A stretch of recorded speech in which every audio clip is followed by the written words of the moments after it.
Present of His Excellency Carlos Alfredo Vecchio, Ambassador of the Bolivarian Republic of Venezuela to the United States, His Excellency Gustavo Tarre Briceño, Permanent Representative of the Bolivarian Republic of Venezuela to the Organization of American States, Colonel José Luis Silva Silva, Defense Attaché of the Bolivarian Republic of Venezuela to the United States of America, other members of the Diplomatic Corps.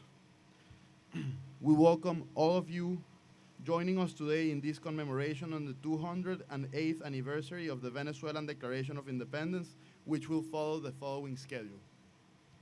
We will begin with a quote by the liberator Simón Bolívar in saying, "He who abandons everything to be useful to his country loses nothing and earns what he consecrates."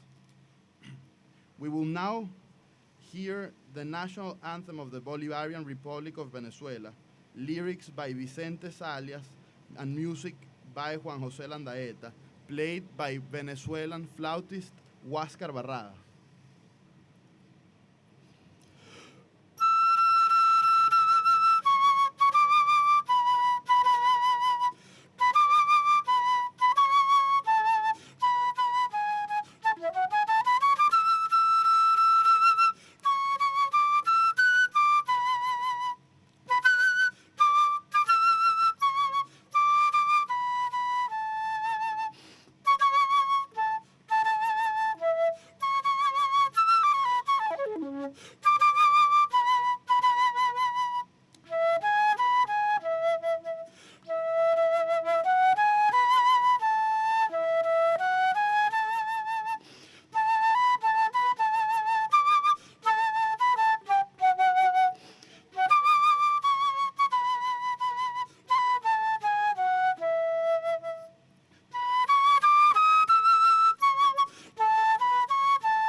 We will now proceed with a reading of an extract of the Declaration of Independence of Venezuela. July 5th, 1811 is constituted as the date of birth of the independent Venezuela, being the first colony in America to emancipate itself from the Spanish crown. This date commemorates the signing of the Declaration of Independence of Venezuela, a document that after a session of the National Congress and with an almost absolute majority was composed by Juan Germán Rocio and Francisco Isnardi, under the principles of self-determination of people and signed by the representatives of the United Provinces of Caracas, Cumaná, Barinas, Margarita, Barcelona, Mérida, and Trujillo. The Declaration of Independence of Venezuela was issued and signed on July 5th, 1811, preceded by Almighty God and alluding to the possession of the rights regained on April 19th, 1810, in order to recover the state of ownership and independence that every nation deserves. Also, making use of the imprescriptible rights that people have to destroy any pact, convention, or association that does not fill the aims for which governments were instituted. In the name and with the will and authority of the virtuous people of Venezuela, we solemnly declare to the world that its United Provinces are and must be free from today on, in fact and in right, free, sovereign, and independent states. They are absolved from all submission and dependence to the Crown of Spain. We will now proceed with an offering of flowers to the statue of the liberator Simón Bolívar. Please, Ambassadors Tarre and Vecchio will be offering, and will please join us with the offering of the Embassy of the Bolivarian Republic of Venezuela in the United States of America, presented by Ambassador Carlos Vecchio, accompanied by Ambassador of the Bolivarian Republic of Venezuela to the Organization of American States, Gustavo Tarre Briceño. According to the Minute Book, where the excerpts of the meetings of the members of the Venezuelan National Congress were kept, 41 deputies signed concerning the Declaration of Independence. The installation of that Congress was held on March 2nd, 1811, in the house of the Count of San Javier, called the Corner of El Conde de Caracas. The Congress consisted of 44 deputies elected between October and November 1810 by the Supreme Conservative Board of the Rights of Fernando VII. These deputies were represented 7 of the Venezuelan provinces that had joined the movement on 19 April 1810. In these elections, the deputy for Barinas, Don Juan Antonio Rodriguez Dominguez, was elected to preside over the Congress. On July 4th and 5th, 1811, the discussions took place on the appropriateness of declaring the independence of Venezuela. Finally, the respective vote was held, and only a single vote against was found, which was from priest Vicente Maya, representative of the province of La Grita. This is how the independence of Venezuela was formally declared on July 5th, 1811 at 3 p.m. Now we call Colonels José Luis Silva Silva and Colonel Pedro Chirinos Dorantes, who will be making an offering of the military attaché of the Embassy of the Bolivarian Republic of Venezuela in the United States of America, presented by Colonel José Luis Silva Silva and Colonel Pedro Chirinos Dorantes. The people who gathered in the vicinity of the Capilla Santa Rosa de Lima, today Municipal Palace of Caracas, began to scream with exciting, "Long live the independence, we are free." When the news were known, the deputy for Pau de Barcelona, Francisco de Miranda, went to the streets to meet with a group of members of the Patriotic Society, in whose headquarters Simón Bolívar had given a passionate speech full of valid reasoning that was fundamental to finish convincing a good number of members who were doubting the appropriateness of the Declaration of Independence. Dr. Rodriguez Dominguez had already designated the members Juan Germán Rocio to compose the Declaration of Independence, and Francisco Isnardi, who was not a deputy. On July 7th, the declaration was presented to Congress. There it was read and approved. From that moment on, the collection of the corresponding signatures began, and it concluded on August 18th, 1811. Afterwards, it was signed by the executive branch on July 8th, and on July 14th, it was read in a public event to the people gathered in the main square of the city of Caracas. A few days later, the text was published in the newspaper El Publicista and the Gaceta de Caracas. We will now proceed with an offering by the Venezuelan diaspora in the United States of America, presented by City Verde in Valencia. Dr. Rodriguez Dominguez, President of the Congress, leaves the Congressional Archives for the care and custody to Miss Isabel de la Hoz. This elderly lady delivers these documents to a friend of hers, and so until it reaches to the hands of Miss Maria Gutierrez, widow of Carlos Nava Espinola. Almost 100 years later, at the end of 1907, the Valencian historian Francisco González Guinan observed that 2 books are used for a girl to reach the keys of a piano in one of his visits to the Navas Gutierrez family.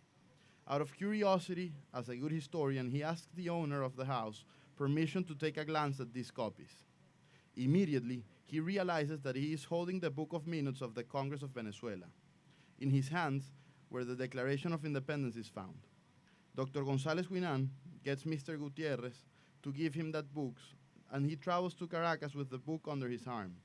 He goes to the headquarters of the National Academy of History to show it to the members who recognize it to be authentic. That recognition is made public on July 5, 1908. Finally, President Juan Vicente Gómez orders that this specimen is placed in a glass ark in the elliptical hall of the National Congress on July 5, 1911, in commemoration of the centenary of the Declaration of National Independence.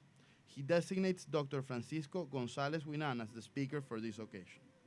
Please join us in applause in honor to the Liberator General-in-Chief Simón Bolívar and Father of 6 Nations.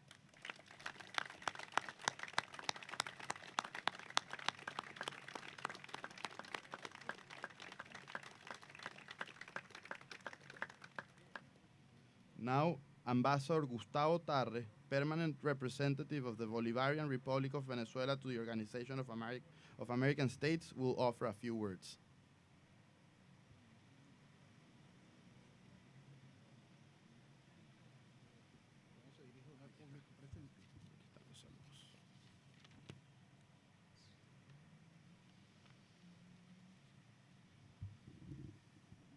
Distinguished ambassadors and honorable representatives of foreign governments accredited to the United States of America, uh, ladies and gentlemen,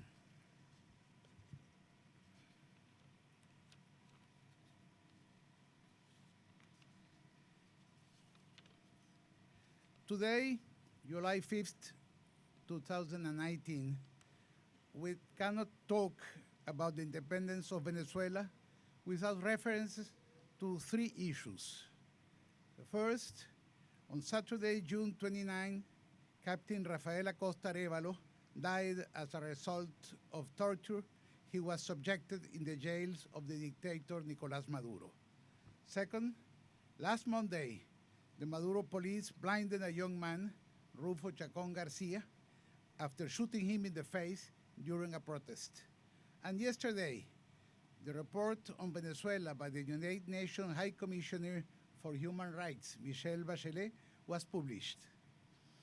The report of President Bachelet shows us that Rafael Acosta Arevalo and Rufo Chacon are only the most recent victims of an usurper government that has made murder, torture, and repression a daily policy. As Venezuelan bishop says today, forced disappearance, torture, cruel, inhuman, and degrading treatment, police excesses have become permanent practices in the military and in the police. These practices constitute an attack on the human dignity and violates the convention and treaties signed by Venezuela. Our Declaration of Independence states the people's right to destroy any agreement or association that does not fulfill the end for which government were instituted. It is in itself a response to usurpation. Almost using the same words, the United States Declaration of Independence states that all men are created equal, that they are endowed by their Creator to certain unalienable rights, that among these are life, liberty, and the pursuit of happiness. That to secure these rights, governments are instituted among men, deriving their just power from the consent of the government. In 1811, on July 5th, the representative of the United Province of Venezuela provided the legal basis for our independence. It was a product of compromise and consensus through difficult negotiation. These principles ring familiar today, in time in which we are fighting to seize the power usurped by Nicolás Maduro, and despite our difference, we have come together to fight for our freedom. We can make many comparisons with the past, but the state of fear, death, and repression Maduro has imposed to Venezuela is unprecedented.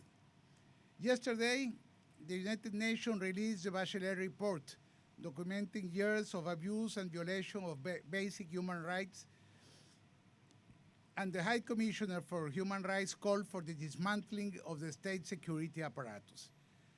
The Venezuelan Declaration of Independence is a statement adopted by a Congress of Venezuelan provinces after 300 years of colonization, through which Venezuela made their decision to separate from the Spanish crown in order to establish a new nation based on the premise of equality of individual, abolition of censorship, and dedication to freedom.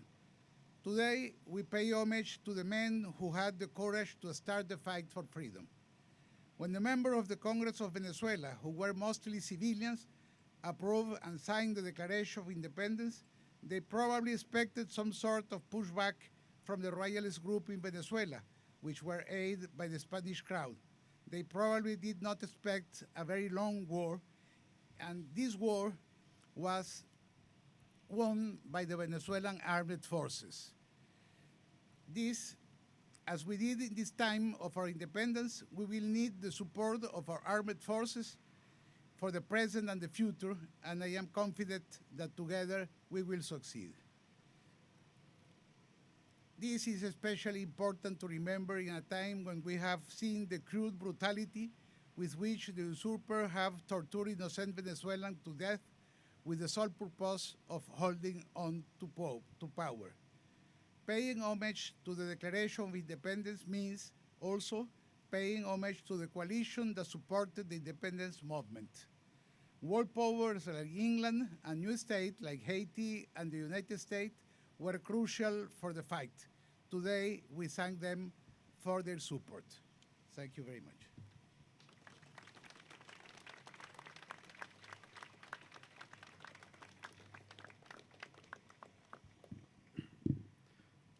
Now, Ambassador Carlos Vecchio will offer a few words.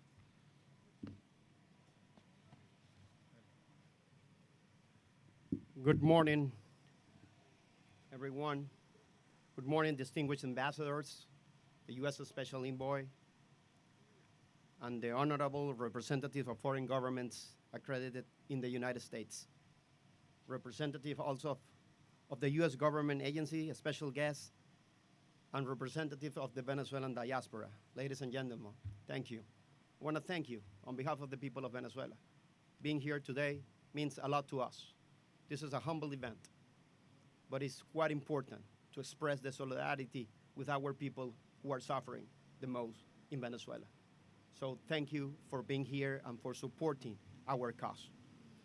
Huáscar, he is one of the most famous musicians in Venezuela. Thank you for being here today. It means a lot. With your music, you are protesting. You are protesting in favor of freedom. Today, we commemorate 208 years of the Declaration of Independence against oppression. And it is the central act of the political legal process of independence that began in April 19 of 1810. Yesterday, we were celebrating the independence of the U.S. It was a great moment for me. Being here, it is fair to say the importance of this country in our independence. One of our founding fathers, the great Francisco de Miranda, who paved the way for Venezuelans' eventual independence, fought in Pensacola, in Florida, in support of the U.S. During that days, Francisco de Miranda went to Philadelphia, and he had the privilege of meeting the most renowned American protagonists of that era, including Washington, Hamilton, Jefferson, Adams, among others. It was that visit to the United States which allowed Miranda to formulate his life mission for the first time, to bring freedom to South America and the independence to our country. Without a doubt, Miranda was inspired by the ideals of freedom conceived by the U.S. founding fathers. We could say that we do not have anything to celebrate today, but it's not true. We are where we are because we are defending the principles and the ideals of our founding fathers when we declared our independence 208 years ago. Unfortunately, similar oppression came back under different circumstances and oppressors. As you know, Venezuelans are facing the worst humanitarian crisis of their modern history, with lack of food and medicines and the brutal repression of Nicolás Maduro. Foreign actors, such as the Cubans, provide know-how and support the Venezuelan regime to oppress the people and suffocate any attempt to restore democracy. The regime has manipulated the legacy of our liberators to impose a political ideology of blood and fire, presenting a misleading version of history and behind which a criminal gang operates to stay empowered at the expense of the suffering of our people.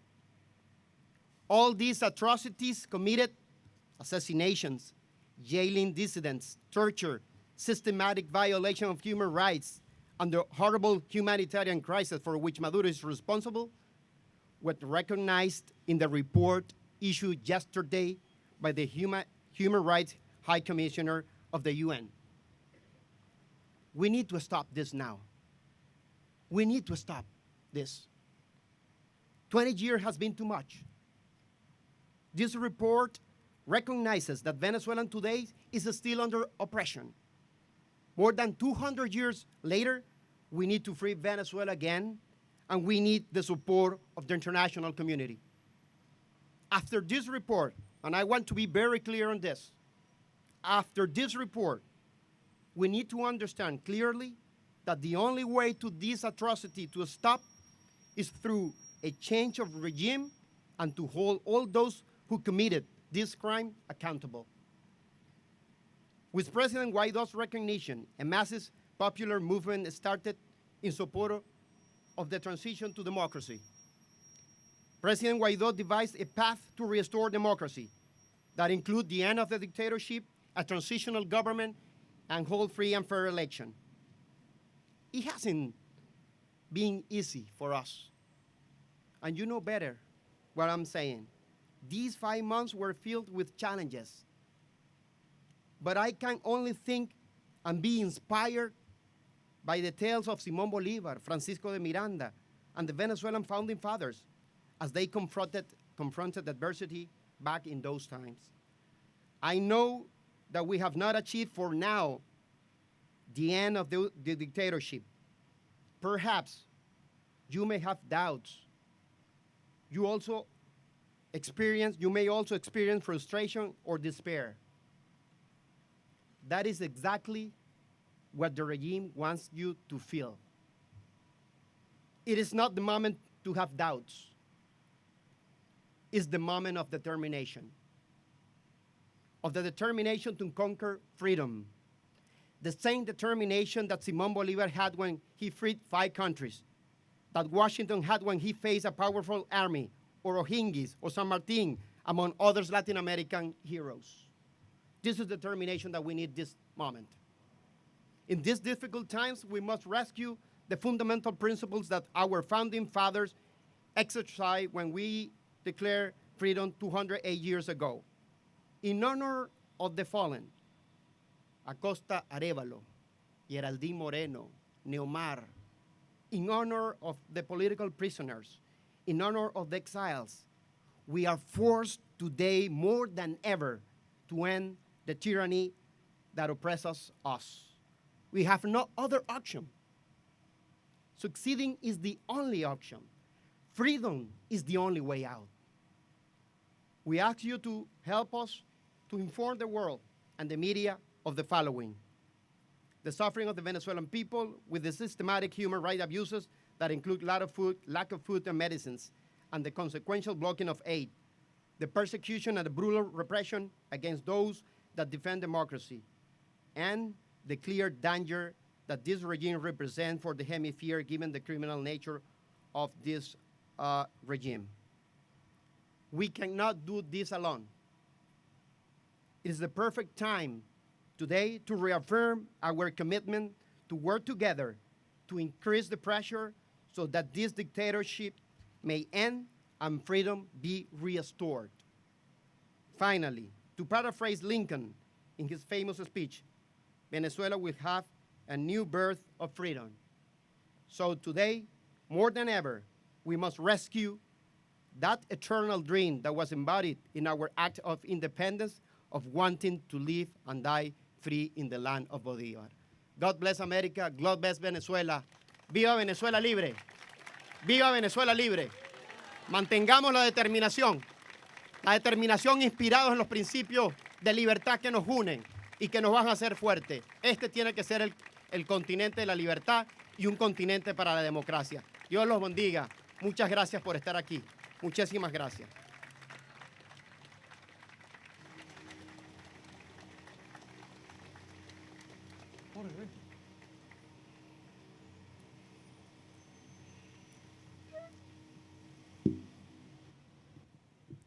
Now, Venezuelan musicians Huáscar Barradas, Jorge Glem, and Gustavo Carusi will play a piece in honor of our distinguished guests.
Ladies and gentlemen, this concludes our event.